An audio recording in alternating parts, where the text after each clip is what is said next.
So you do have a reputation of being real creative, right? And innovator, going outside the box, reading between the lines in the rule book, taking advantage of those opportunities, right? And so is that something that was part of you way back then? Well, I mean, because when I started racing, I built the car. I looked at the rules to build the car. Right. I didn't start thinking about bending any of them rules till I got older, right? Well, so at 16 years old, are you creative? Right. If you go back to where I started at, exactly, and around the people I was around, they was creative. Yeah, Tiger Tom was creative, an innovator. What are some of the things? What are some of the things that that Tiger did the cars that you were like, damn, that's smart. Well, I mean, Nitrous was big at the time. Yeah, everybody ran Nitrous. I didn't even know that. So I'd heard about somebody wrecked at Darlington and the frame broke and they saw the nitrous bottle and there was those stories, like one here, one there. But then as you dig more deep into it, and Daryl was on here and he's like, damn, everybody had a bottle in their car. Everybody, even the guys in the back, that weren't gonna. They knew they were just gonna go out there and run the laps, right, in the race, but they had to have the bottle to get in the race, right. We found out your dad even did. Dad even had a bottle in his car. If you didn't have a bottle, you didn't race. Right. It's as simple as that. I mean, I still got 3 or 4 of the small ones that still left. Mementos. Yeah, I used to fill bottles for people, so I knew who was running them. You know what I'm saying? No kidding. So, because there was several different grades of nitrous that was good and bad. Oh, really? Yeah. Yeah, there's a medical and there's an industrial. Yeah. I know. So there was the nitrous and how to hide that, and I mean, what's a smart way to put that in your car back then in the 60s and 70s to be able to hide it? Well, it just depends. I mean, we a lot of time we just fogged it. That was probably the quickest, simplest. What does that mean? I mean, you sprayed it towards the air cleaner from the firewall or in the air, up in the air cleaner. No, you just fogged it. If you fogged it, you didn't really have to worry about the jets and stuff like it right there as much. But if you run it into the jets underneath the carburetor, you had to go up on the jets too. So that meant you was going to probably run rich the whole race because you didn't use the nitrous the whole race. So I just usually fogged it. And that was 100 and 150 horsepower. Yeah. And so where's the bottle? Well, now that just depends, where you want to put it at. Sometimes you put it in the driver's suit. You put it under the dash. How big does it look? What does it look? I've never seen one. I had some that was the same size as a roll bar. Yeah. Inch and a 3/4 roll bar. Looked just like a roll bar. And they'd have it in their suit and just tie into a line somewhere? Or? Yeah, you could make it and fold it however you wanted to. I mean, you know what I'm saying? Just depending on how big you wanted and how. Normally, you didn't really want to run that stuff 1 or 2 laps. Yeah. And that's why I said that's the reason you wanted to fog it. Yeah. It was much better. How much is how much do you need? You say you don't run it the whole race, obviously. So like an ounce? No, you run it by the pounds. By the pound? Yeah, most of the time I run a 1 to 2 pound bottle. Yeah. And I had some 5 pound bottles, if it's going to run a big race, you know what I'm saying? I needed dirt in too, you know what I'm saying? They'll bring out the old 5 pounder. And but you take, like the size of that bottle right there was a pretty popular size. Yeah. I'm fascinated by that. Like, I am too. DW and them guys, I forget who qualified on the front row of the Daytona 500. I think it was Foyt and Darrell, and they threw them both out because they both had it.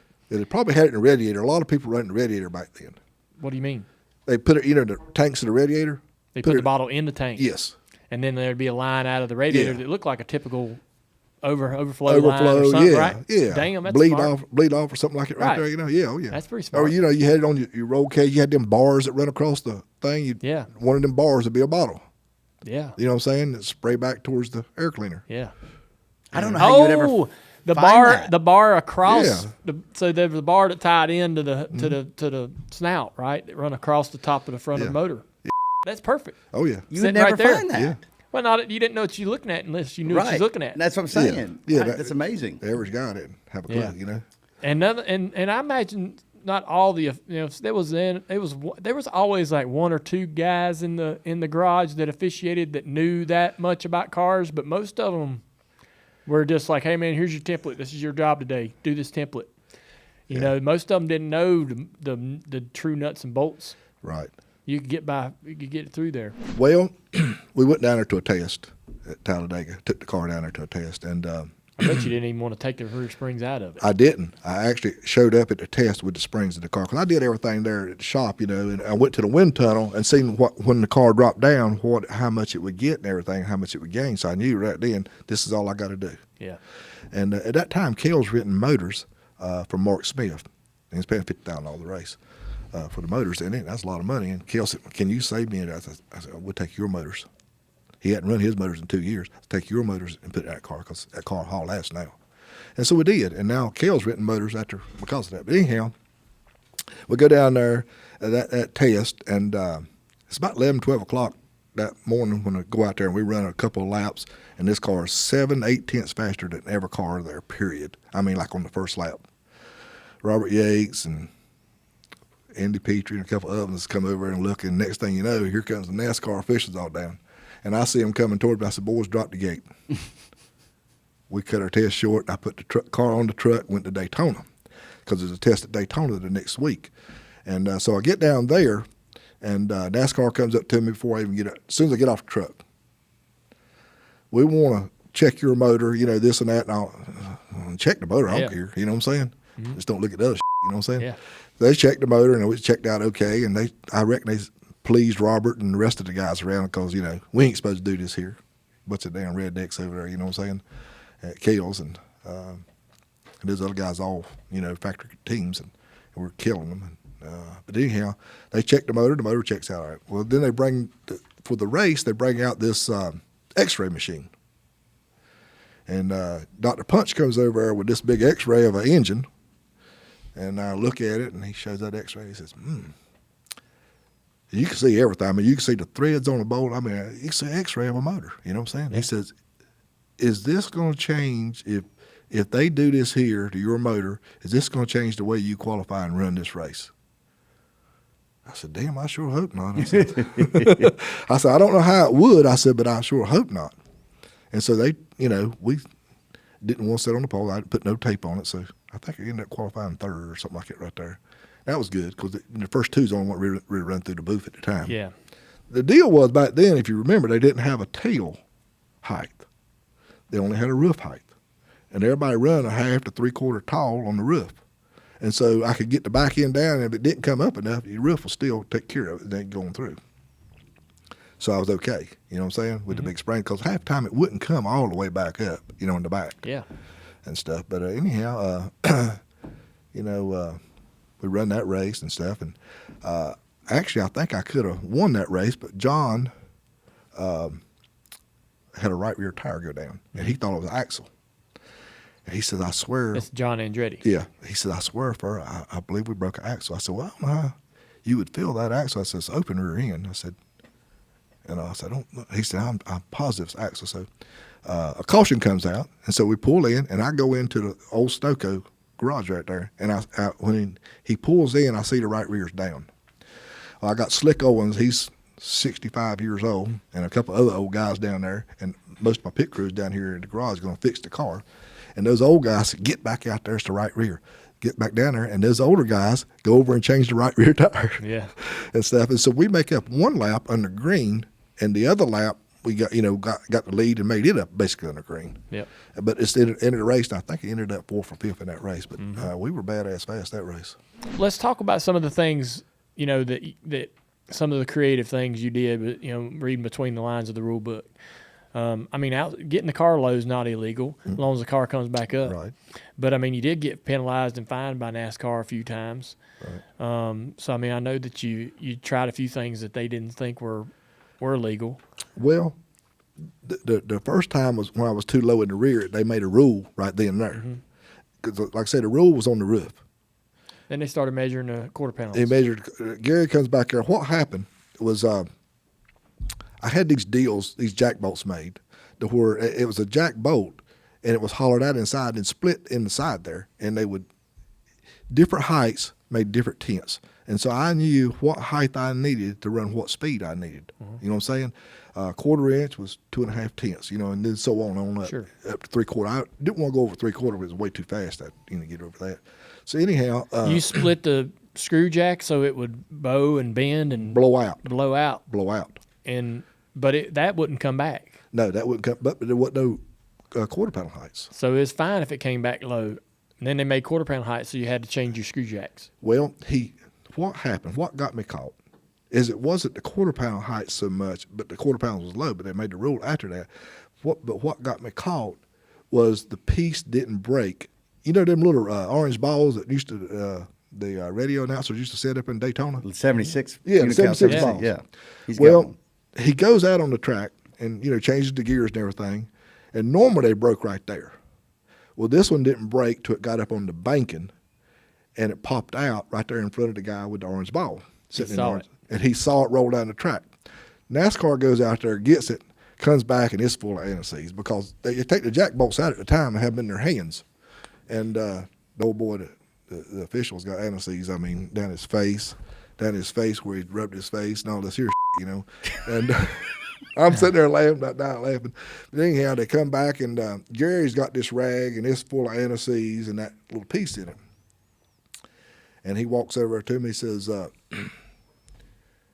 you ever seen this before? I said, no, I don't know what it is, He holds it up again. He says, how long did it take you to make that? I said, man, I just told you, I don't know what it is. I ain't never seen nothing like that. He said, this is anti-seize off of your car. He said, this popped out from under your car. He said, because I just seen all the anti-seize, the same kind of anti-seize, and this come out from under your car because the guy ever seen it. I said, I don't know what happened then. I said, look over and let's see. So my jack bolt's in place like it's supposed to be, but that piece there's missing. But you can put two and two together, Yeah. And I'm gonna take it to my grave with as far as he goes. I never admitted to it. And so he says, well, we'll figure out something. And so they actually it was for qualifying, so that puts me in the 125 in the rear. So now I have to start in the rear in the 125, and I ended up second to Sterling in the 125 because I'm still down, and all. But I had this spring Landrum made me for the front to where it would collapse too. And now my damn front end is too low. So that put me back, and that's how they actually got me, was on that.